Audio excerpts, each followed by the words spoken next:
take a risk on the extreme gore? I took a risk because the question in my mind was what kind of motion picture might there be that the major companies either would not make or could not make, but the theaters would play. And that's a very narrow gauge in there. So I took a chance, yes. I admit to you I took a chance. And instead of making a personal statement, what I did was gamble. I gambled with as little money as I possibly could that still would make a commercial movie. Which film is this? Blood Feast, yes. The first splatter film, as we call it, gore movie. And I admit to you that I had no idea whether that film would be a commercial success, would be something they'd only show at midnight on Halloween, or whether, certainly, as history has said, it would start a movement over which I personally have no control anymore. Greetings, my fellow horror fiends.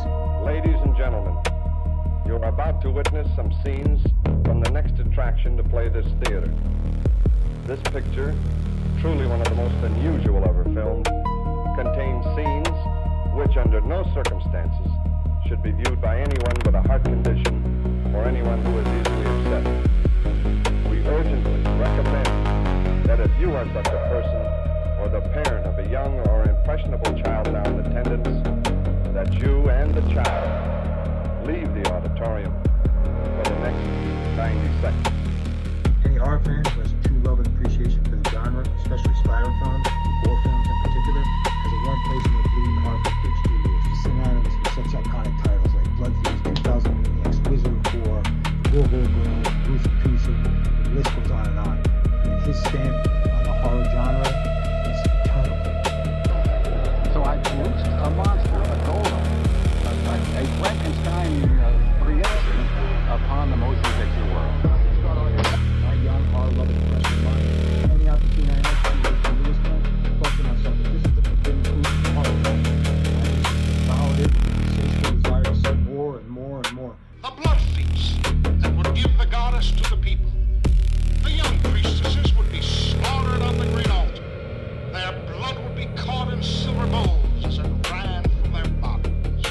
Then certain organs and limbs would be removed and prepared as dishes to serve the people. As the last morsel of this horrible feast was eaten, the high priestess would show herself rising from the tomb, a living incarnation of Ishtar.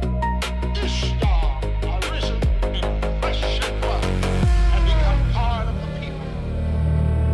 When he celebrates the history of horror, has to celebrate the life and times of H.G. Lewis. You have to remember, during his time in that era, the 1960s and 1950s, these type of splatter films that we take for granted today, the level of graphic violence that's depicted on film and the rating boards that allow the things that they allow inside the theaters for the public to consume, back then it was unheard of. You never saw that. You would never go into a theater and see something as grotesque and violent as Blood Feast or 2000 Maniacs. He truly was a trendsetter. His films were iconic.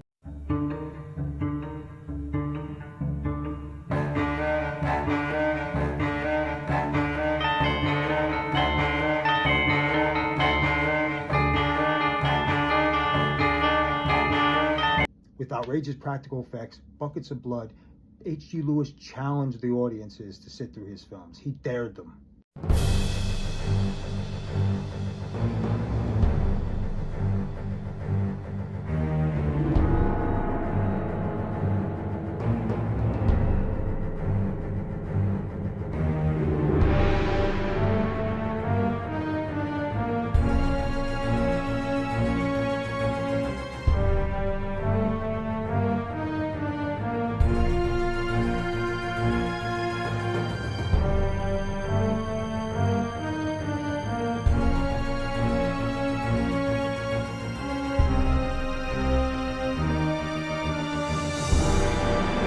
I'm Vic, the Horror Curator. Thanks for watching this video. Hit me up in the comments. Let me know what you think of this video and the life and legacy of H.G. Lewis. The godfather of gore, Hershall Gordon Lewis, is a true OG in the horror genre. So every horror fiend out there, get your buckets of bloody popcorn, sit back, celebrate this man's legacy, celebrate the history of horror, and have a gruesome goody night.